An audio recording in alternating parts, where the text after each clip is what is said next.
Hello, and welcome to the Say It Out Loud podcast. I am your host, Christine Daynard, and the goal of this podcast is to encourage you to live your best and most authentic life by digging deeper and finding connection through vulnerability. I believe we have been taught that vulnerability is a weakness, when in fact it is our superpower. In this space, I will share personal stories and conversations with others so you can be empowered by their strength and inspired to take action in your own life. Thank you so much for being here. Now let's get started. Well, hello and welcome back to the show. I am honored to be in Zoom chatting with our guest today. Unfortunately, Nicole was not able to join me in person because she is in recovery from ACL surgery currently. So we are sitting and chatting while she lounges on her sofa to heal herself. And I sit in my office and we connect and chat, but I figure connection at any time is better than no connection. So we're taking advantage of this moment while Nicole heals to talk and share her story. So I invite you to welcome Nicole. Nicole, thank you so much for being here with us today. Hi, Christine. Thanks for having me. It's so great to be chatting with you. And I know our listeners weren't, privy to our pre-interview sort of like conversation interview. I don't even know why I use that word. It's conversation that we had before this conversation, just about how it's hard to sit still while you're healing. And yeah, it's tough. So maybe we'll come back to that in the conversation. So For maybe sure. first I'll have you, Nicole, just maybe share with those listening who you are, a little bit about you so that they have an idea who I'm talking with today. Sure. So my name is Nicole Puffer, probably locally a little bit better known probably as Chef Nicole. I am currently in transition of my business. So I know, Christine, you relate to this really well. So I have owned and operated a personal chef business in Waterloo region since 2013. So it was really exciting. Last year, Meals Without Madness turned 10, which was a super exciting milestone. But over those 10 years, it definitely has changed, shifted, and today, full transparency, I'm not fully sure what exactly what the next picture is for Meals Without Madness. But what I'm really excited about is that I have a heart and a passion to teach people, whether it's about food, whether it's about business, whether it's about just helping people find their aha moment. I think for me, that has been just really key throughout my business journey with just working with families, helping them to learn how to balance mealtime better, meal prep, just having more connection around the dinner table. I was fortunate enough to be a stay-at-home mom for 5 years when my kids were really small. And it was actually during that time that this passion, this dream, I always had a love for food and cooking and feeding people. And then I had families who were my own family who were struggling with getting dinner on the table. So they were literally asking me to cook a meal for them. My mom would drop a roast off in the morning and pick it up at night to take it home for dinner because, she was just struggling with that work-life balance. And so I went back to school with the purpose of becoming a personal chef and being able to support families who were in that same struggle. And then from that, I was able to teach at the private college that I went to and help other people who wanted to have a personal chef business, be able to work more corporate hours and in the food business, which is pretty much unheard of, and share my experience, my knowledge, the trials, the mistakes. I'm very transparent with my students. I was always very much like, so maybe don't do this thing because that's what I did. And just really help them to feel more confident as they stepped out into the entrepreneur journey. And yeah, so I'm super excited that that's something I want to lean more into. And also I just had so many opportunities to teach. Like I partner with community partners, with the city of Kitchener through the Kitchener Markets cooking classes. I've just had the privilege to just be part of people's food journey in so many different ways. And it lights me up. It gives me such a passion to just see people positively connect with food and community. Mm. I love all the things that you said, and it's really interesting how when we hear ourselves just say things out loud, right? It's like everything that comes up through you is like, I like to teach and support and help, right? And like it's my belief that we're all here with a special gift, right? We all do something that helps others, right? It's like I believe our role is to find out what that thing is and what we're here to help do, and then basically give it away, right? In some form or another.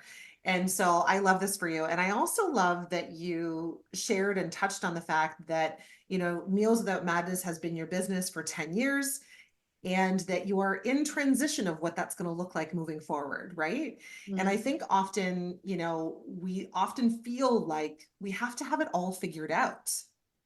And the truth is, it's not like that. Like life, personal growth, moving your business and transitioning, it's not linear. It's not like you go from A to B. It's that, it's not like the what was I going to say, like the traditional corporate world where it's like, okay, you start in this position and then you get promoted to this position and then you get promoted to this position. And if that's, the goal, that's great. And that it works for a lot of people. But when you're running and operating a business on your own and you're creating something, it's not just moving to the next place. It's like following your heart into what that next thing is. Absolutely. So For I really love how you touched on that and shared in full transparency that that's where you are, you know? Yeah. Um, how does it feel to be sort of in the in between? That's what I always call it, the in between. Oh yeah, I love that. I'm learning. So working with a business coach and just someone to help support me. I hired a business coach for the first time during COVID because there was so much new stuff that was happening and things, and just realizing that I needed that extra support. Um, and she really taught me the value of the and, and it's kind of like also falls with the in between, right? I'm a very have traditionally always been a very black and white, all or nothing thinker. And so exploring the grays and that in between has been something that I've been doing for the last number of years. Not always super well. I still would love to have everything pre-planned and cookie cutter, but um, being okay with the fact that I don't know everything that's coming next is uh, getting a little bit more natural, I would say, of just being like, I have some thoughts and ideas and direction, but I don't have it all figured out. And that feels uncomfortable, but yet at the same time, I don't know, a little bit, I don't know how to say it, like just like I'm just settling into that feeling, I guess. It's not super comfortable, but I also feel like it's just the right space to be right now is to just be kind of looking out at those different opportunities and thinking about where I want to lean into more next, which, I've kind of been figuring those things out. And I know that's going to continue to be teaching, cooking workshops. I'm really leaning into working with kids.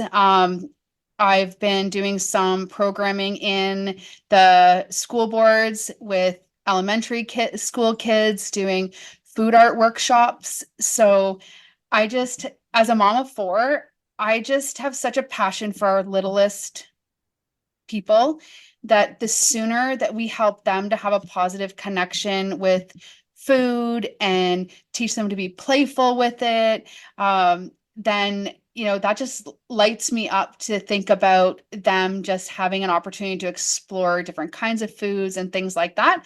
So I know that's definitely there. Hmm. And then also on the teaching realm of just continuing to support and help entrepreneurs that feel afraid maybe to start a business, and especially in the food world. I think I think it kind of is a little bit of its own entity, if that makes sense. Like that, the industry, I think all of the industries have their own nuances and their own uniqueness.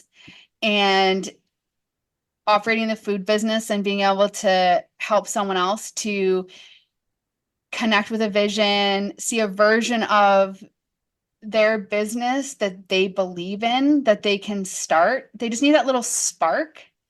And I've been having conversations with lots of people that when they leave the conversation, they're like, I do feel better, a little more safe about taking that next step forward. And to even have that little tiny piece of that with them is amazing because I know how I was stuck for almost a year.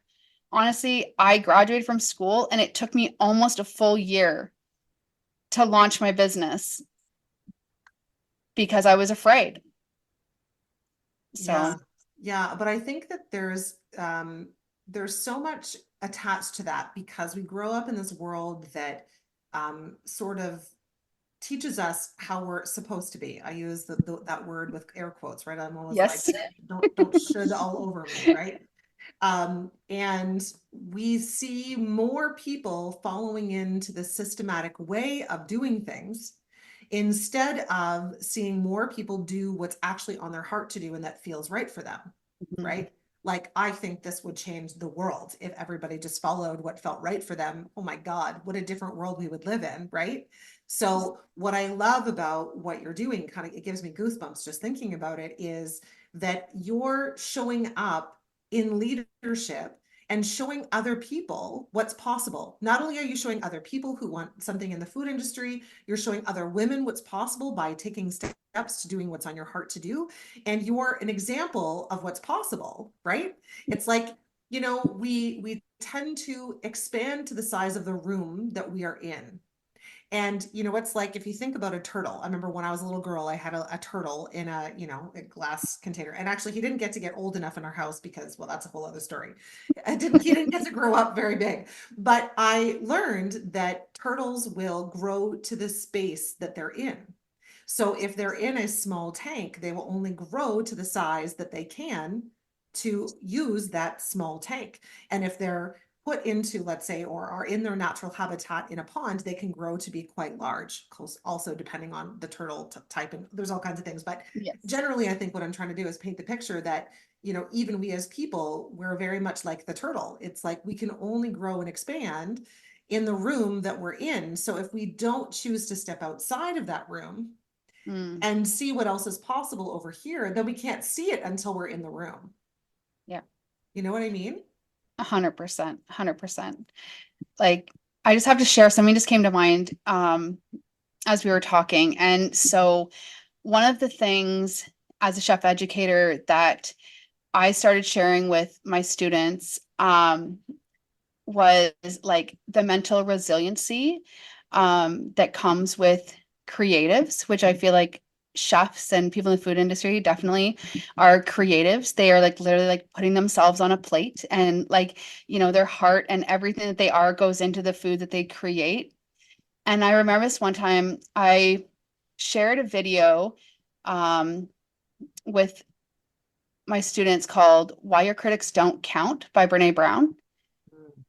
And at the end of the video, one of my students actually was quite like had a lot of feelings about that. Just the fact that, and they were like, just given permission to that it takes vulnerability, right? That we do put ourselves out there, and I think we all know too now today with like with social media and that instant like being able to snap a photo of a meal or a food or something that we've had and we're sharing that. I think that that also just is amazing when we're taking these amazing food photos and all of that stuff, but I think that we do still have to have that resiliency, that not every photo might be as flattering as we want it to be of something that we created or some of the negative feedback that can come out. And so one of my missions as a chef educator is way beyond the food on the plate, but it's that mindset, it's that resiliency, you know, to keep going. And especially in that entrepreneur world, we all know, can feel super lonely. And just, I really am just dedicated and wanted to help people to have those honest, real conversations that it's not always going perfect and that's okay, but also to celebrate the wins. And you saw it, Christine, at Bloom. You mentioned it. I think it was you that mentioned it at Bloom. Myself and two other food business owners were all sitting in the same row, right? And we all very much are like collaboration over competition. And there's a lot of that in, the food industry and all of that stuff. So, I just think we need more of that and just more of that like honest conversation around some of the other non-food things maybe. Mm. Well, you're right because you're sharing a big part of your soul when you put food on a table, right? It's not just like you say, it's not just the transfer of food. It's like all the heart and soul that goes into that, all of the, the thoughts and the flavors and the profiling and like all these different elements that you're pulling together to create that dish. And ultimately, like food is love, right? So it's like you're putting all that love onto a plate. Yeah, And sometimes, I think part of what you're speaking to is like sometimes the person who's eating the food isn't going to value the same things that you value. So they could sit down to eat that meal and be like, ugh, like they could just flippantly say, oh, this is awful, or it's not for me, I don't like it, or whatever, which it would be so, oh my gosh, like it's so personal when someone tells you that they don't like something that you have created from the heart, from love, right?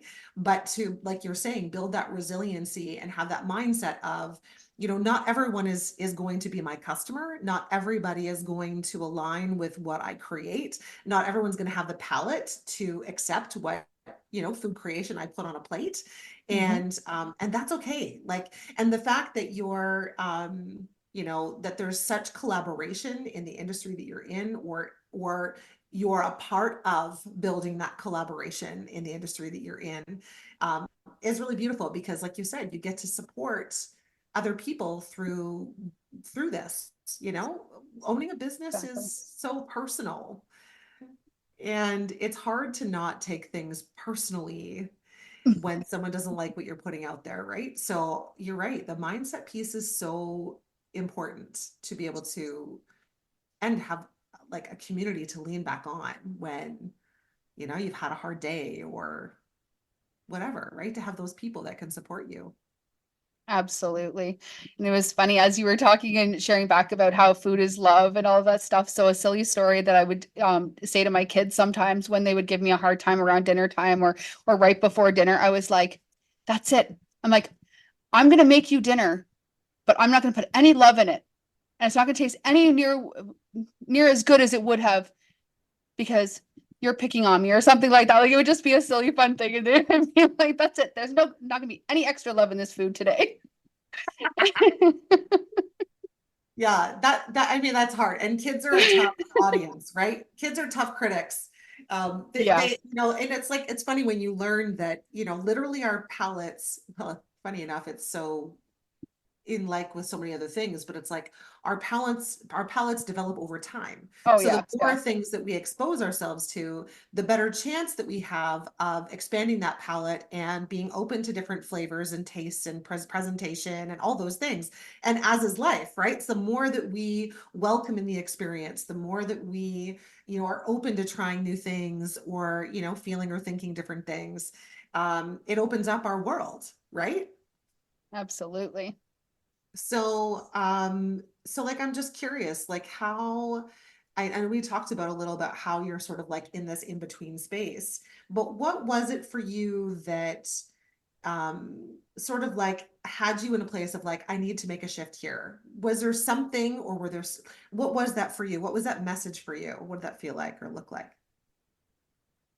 So I absolutely loved and love taking care of my clients and, doing the customizations and making meals for them. And that's actually been a big reason I haven't been able to completely step away from personal chefing. I don't want to leave that void. And that very personal connection that I get to have with my clients. Um, but for me, it was really sitting and thinking about the impact that I want to have and looking at like you said, we each kind of have our unique gifts and our abilities and all of that stuff. And so for me, as more opportunities for teaching came up, I just found myself more and more excited to be sharing knowledge, to be helping people to feel empowered in the kitchen. A mindset that all thing that all often comes to mind for me is like give a man a fish or teach a man to fish, right? So for me, that's kind of the perspective that I look at teaching and cooking with food is I have so many conversations with people who are just intimidated in the kitchen. It's not that they don't like it, they just maybe they didn't grow up with someone at home to help them learn how to cook. My mom specifically, and she knows, she was a very utilitarian cook as we grew up, right? She cooked because we needed a home cooked meal every night. There was not a lot of takeout because there wasn't a big budget, but I was always a foodie. So I was rewarded for good marks and good grades with, going out to a nice restaurant or doing that kind of, having those kind of experiences. But for me, it was all about um, just, I felt very scared when I moved out on my own, like that I didn't know how to cook. And then I had a really young family really quickly, like early in my 20s. And I was like, I don't know how to use certain ingredients. I don't want to mess it up. I can't afford to mess up these ingredients and not have dinner on the table. And honestly, a lot of my initial education came from watching the Food Network when I was home on maternity leave because like YouTube wasn't a thing, all these things that we have now that didn't really exist. And I just knew that I wanted to expand beyond the food that I was raised with, but I had no idea how to do that. And so for me, coming from that fearful place of cooking, I was like, I really wanted to help other people to be able to eat well, eat healthy, connect with food if that's what they wanted. And so just having those teaching opportunities, I just kept leaning more and more into that. And I'm like, that's where I found the most excitement and passion. And, like I said, having those little aha moments. I describe myself when I introduce myself in a cooking class that if I was a magician, I would be the person who would pull back the curtains and tell you how to do all the secrets. Um, I want people to not be afraid to learn techniques and just really feel really excited and confident because I think food is something we need to eat every day and to just be excited to get in the kitchen and create something without fear. Mm. So for me, that teaching part, that's what just drives me more and more to want to lean into that part. Mm. I love how immediately as you were answering this question, your whole energy just was like, whoa, like I love to teach. And I often tell people or share with people or encourage people to follow their energy, right? So it's like, paying attention to how we feel when we're doing something.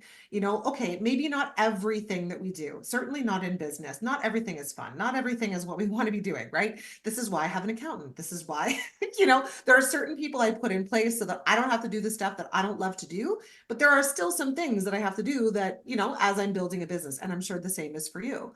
And so it's so important to have the majority of things that we're doing in our lives and or in our business to be things that bring us good energy, that lift us, right?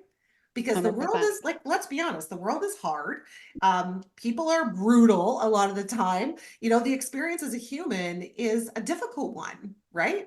And so it's like instead of constantly like pushing against the resistance of like, I have to fit into this box, instead creating, a space for yourself that you can light up a room and you can share your gifts and feel really good in what you're bringing into the world. And that is beautiful. I love that you're following that energy for you.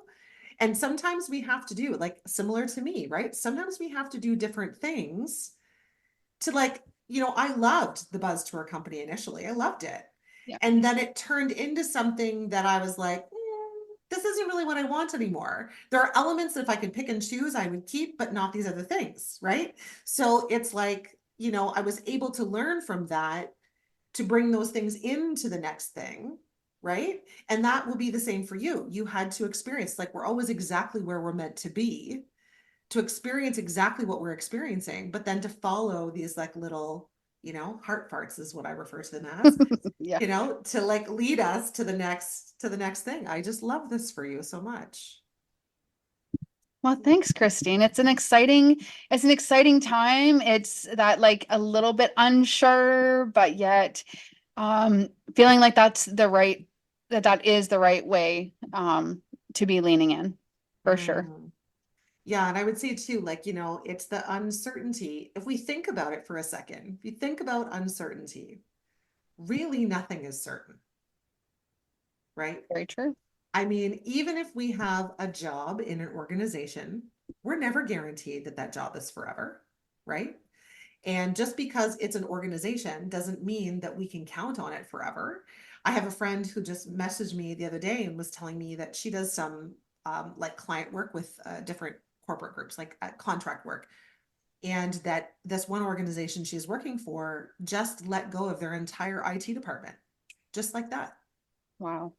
And so, it's like there's so much greed and there's so much like, they want to cut corners on everything so that they can just bring in more profit. And it's not even about the people. Like there's so much of that. And when we can like again, it really boils down to really nothing is certain. But somehow we've been taught that we need to feel comfort and certainty when really it's sort of like we're kind of fooling ourselves into thinking that's what it is, right? It's like it's scary Yes. to do something different, but it's also life, you know? Exactly. Well, it was like when I first started my personal chef business, it was a personal chefing in Canada is still a very baby industry, really, compared to the United States and all of that kind of stuff. And like I remember when I first started, like um just even trying to figure out, like I knew in my mind kind of what to me a personal chef would be, but I didn't know kind of what would clients expect me to be. And so that was kind of a big hurdle for me in the beginning. I'm like, I have my idea, but is that going to be the idea as I'm trying to promote myself of what people are going to think it should be? And I was fortunate enough to find someone else that was in the industry that kind of took me under his wing for a little bit and kind of let me shadow him. But there really was not a personal chef industry that was established here in Waterloo region. And so I literally basically created the model that I needed it to be. So I was like, well, I can only offer my services based in this format. Like, so people were like, so what do you want to do? I was like, well, I'm like, so I want to be in the food industry, but I don't want to work weekends. I don't want to work nights. I don't want to work holidays. And I want to take my kids to school and pick them up. And most people are just shaking their head, going, that does not exist. And I'm like, okay, so then it's going to have to exist because this is what I need for my life and my family and all of that stuff. So when I started, I structured my business hours that these were my business hours. And it's not like I said to my clients, hey, the reason I have to leave at 2 o'clock is because I have to pick my kids up. I just said, here is the service I can offer to you within this window of time. And so that's what I made it to be. And so it's like, and then as I was teaching and, some of my students were like, thought there was a little bit more science maybe behind that. They're like, so how did you carve out this 6 hour workday, which was basically what I was doing? And they were like, how did you come up with that number? And I'm like, I'm like, well, do you want to know the reason? And then I shared with them, I'm like, that's what could fit into my life. I went from stay-at-home mom to starting my business, and I started really slow with just a few clients and, just kind of built it out as my kids got a little bit older. And then I started doing some catering events and evening things as my kids got a little bit bigger and I could be away a little bit more. And so it was just really interesting, the transition, how naturally it happened, that I just kept tweaking and changing the model to suit what my lifestyle needed. And now the most amazing thing is that my kids are an integral part of Meals Without Madness. They help me with events. My girls are staff at my summer camp that I run through the city of Kitchener. And you know, they love it. And there's this like, it's just this amazing feeling of being able to do business with my kids. And they're not there because like they have to be, but they want to be. But I get to share all those moments with them. And it's just, it really is a family business. It's, I feel more blessed than their words, honestly. Mm. You know, Nicole, first of all, I want to commend you for, choosing what felt right for you over doing what the mold was. And I mean, I think that this is a very entrepreneurial trait, which is, oh, that's how it's done. Hmm. Well, I see a problem with this, and this doesn't work for me. So I'm going to fix it. Then I'm going to reintroduce it as something else. And that's exactly what you did, which is, I mean, this is the beauty of working for yourself. This is the beauty of creation. This is the beauty of being a creative, right? But also, I want to like highlight that as a woman, that is really difficult to do when we come from the parameters of society that we have grown up in, Mm-hmm. is to ask for what we want, create what we want, instead of just meeting the demands that people have on us. You created boundaries around what that was going to look like for you. And you thought of you first. This is my life. These are my children. This is what my priorities are. Here's where my values are. And so I'm now going to create something that works for me. I'm going to ask for what I need. Yep. Like that is actually really profound, especially even 10 years ago, right? To have started coming up with this whole concept. And so I want to commend you for that. And I really want the women who are listening to hear us when we say the things about creating what we need, asking for what we want, using our voice, creating what feels right for us, following the energy, like everything that you have talked about today aligns with all of those things. And I think that we would, like I was saying before, if we all just did what was on our heart, right, we would be living in a much more enjoyable planet, in my opinion, right? But when we're dissatisfied, or when we're frustrated, or however that's showing up for us, that's not necessarily a signal of what's happening outside of us. It's a signal of what's coming from inside of us, right? Yeah. And I love how, I'm sure this has been a growth journey of you learning to lean into that more. And especially as you hired a coach, like it's always helpful to have like somebody else helping to coach you along, right? Like we were not meant to do all of this alone. But that, you really leaned into that. Like, can you speak to that piece of your journey? The, sorry, which piece Like, specifically? I know I'm just like, what? Like big, wide picture. Just, I guess more or less, I'm asking, in the journey of becoming, in the journey Oh, of just leaning into, doing what felt right for you. Were there some things that you remember facing, or what oh, that looked like for you? oh yeah, 100%. So I would say probably, Christine, it's interesting how when you say that like I did it for me, I would say as a typical woman, probably for me, it was more about I did it for my kids. Um, I did it because, I didn't want them to have to go to daycare. I didn't want like I just so I was able to make those decisions for them. Hmm. And, you know, honestly, as part of my journey, I feel like as I started my business, like most people do, I got very lost in business. As my kids got older, I did lose myself a lot in the busyness of, work came first, you know. Um, I'm like, oh, my kids are old enough to be home by themselves a little bit more, or my husband's here now, and you know, and I kind of went through these a number of years of putting the business ahead of the family. Hmm. And I became the busy working family that I was serving. And my husband would jokingly say, so when are we getting a personal chef? But the reality is, I my well was empty for longer than it should have been.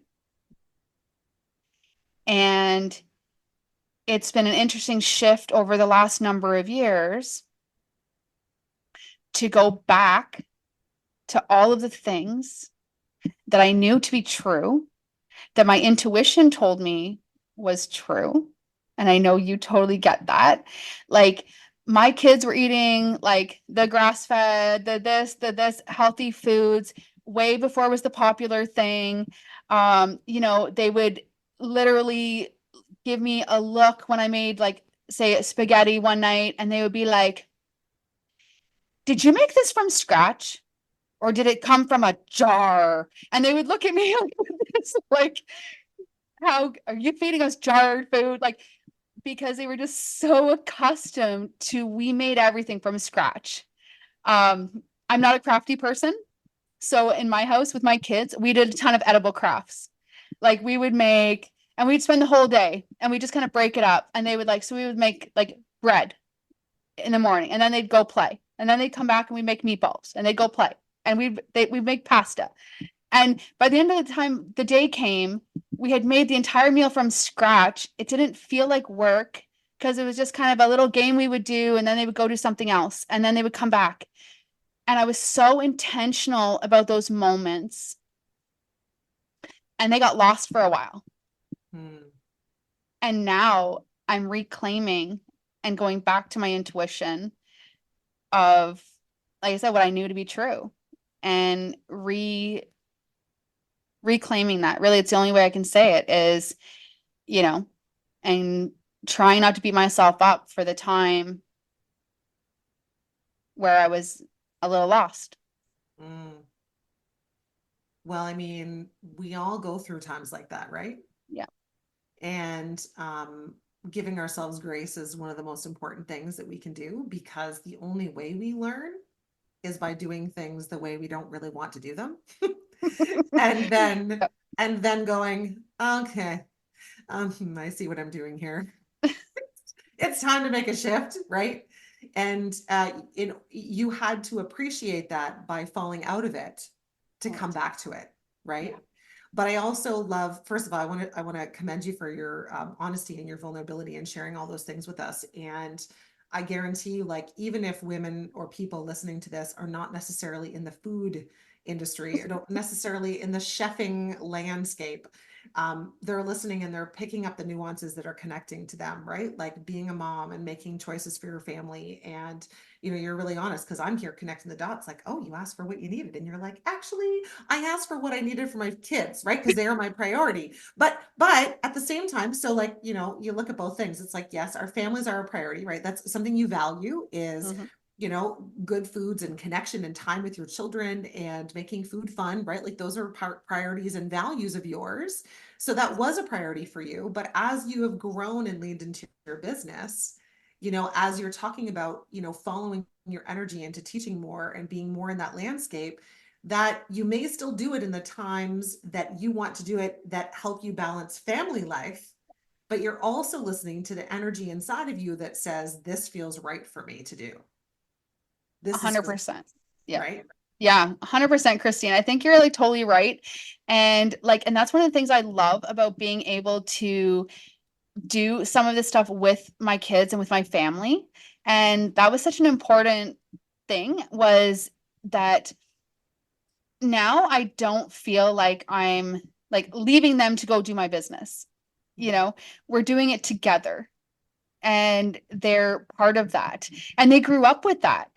Like we were just talking about, with all the crafts and all of the things, like they all enjoy food. They all um connect with it. We still get together. So my oldest is 22, and oh my goodness, so he is engaged. He's out of the house. He's like, but every Sunday we come together, family dinner. They all come home, and, like, well, he's the only one out of the house, but they all gather together. And when I first had my surgery, it was Easter weekend. It was right after Easter weekend was right after. So all of the kids got together, cooked Easter brunch together while I was like just hanging out on the couch. They like cooked everything. And, you know, food, food is just, it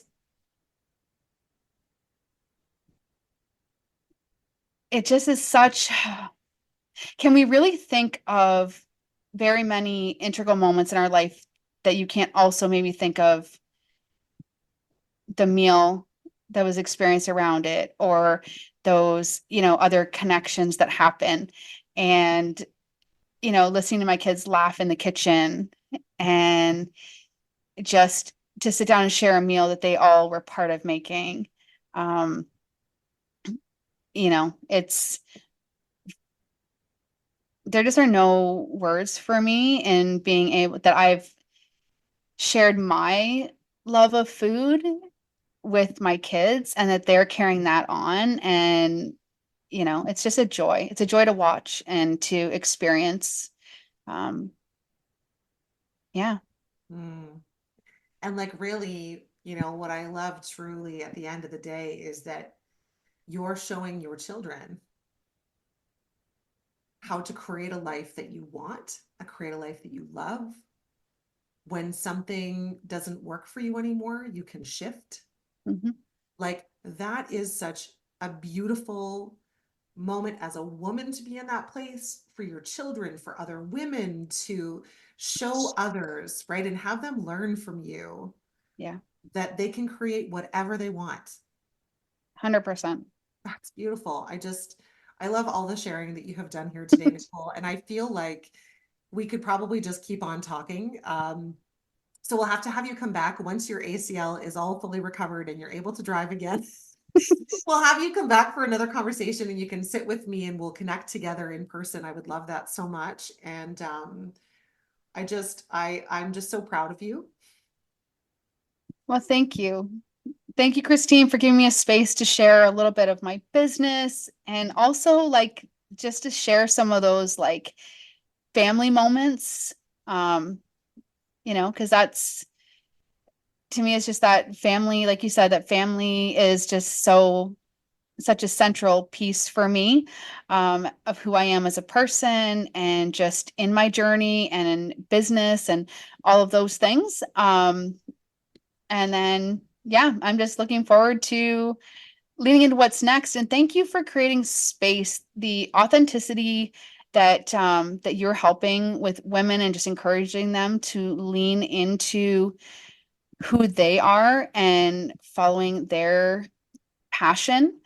Um, it's just it's been a joy to watch your transition and your journey over um, this last while as well, and just your transparency. You are also giving women permission to show up as themselves and change direction when it feels right. So thank you for all the work you're doing.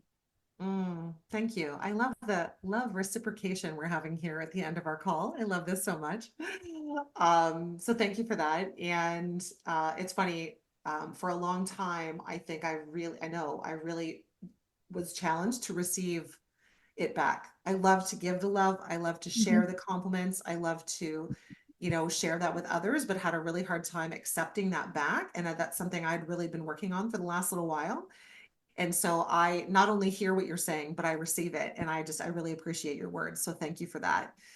And before we go, I would love to give you an opportunity to share with people how they can find you, where they can follow along, learn about your journey, and or how you can support them in any way. So feel free to share. Yeah, so most active on Facebook and Instagram. Meals Without Madness is where you'll find like most of my food stuff. If you want to kind of be seeing a little bit more of my journey with some of like just the inspirational side of things, Nourish to Flourish with Chef Nicole, just on Instagram. For that, you can find me there. And yeah, of course, you can find my classes and stuff in those spaces as well. Amazing. And you have a website too, I'm sure. I do. Mealswithoutmadness.com. I'm not super pushing that out right now because some of the transition stuff isn't listed there yet. So, but definitely if you want to just check me out and some of the services, definitely head there. But if you want to connect with me, social media is probably a great spot to do that. Yeah, it's easier to update social media than it is to update a website. Exactly. Yes. Especially when you're like in the transitional space. It's like, things are changing so fast. I can't quite update them fast enough on the website, but I can keep you up to date on social. So I very much appreciate that. And listeners, I want to thank you for listening. Nicole, I want to thank you for being here today and sharing your heart with us. And you've really inspired me, and I'm sure a lot of those who are listening. And so thank you so much for being here. Well, thank you. And just for our listeners, there are a lot of really great tidbits in this conversation for you. I know that so many of you connected with words that were coming from Nicole, and that you could see yourself in her story. Even if your nuances of your experiences are different, there's connection there, right? We can see ourselves in others. And this is why we share stories here, because, it's like as soon as someone else says something out loud or shows us what's possible, that we're not the only one who's feeling or thinking that thing. And so I really hope that Nicole's story opened up your heart and opened up your mind to what's possible for you too. And yeah, with that, I'll say thanks for being here, and we'll see you next time. Bye for now. Thank you for listening to this episode. I'd like to invite you to hit the follow button on this podcast so you'll be notified when the next one drops. And if you liked this episode, please leave a review, as it will help others to find this message. You can also find me on Instagram and Facebook at It's Me, Christine D. Or if you'd like to connect about being a guest on the show, ask me about group or one-on-one joy and mindset coaching, learn more about the Joy Project community, or consider hiring me for your next speaking engagement, please visit itsmechristined.ca. Thank you again, and I'll see you next time.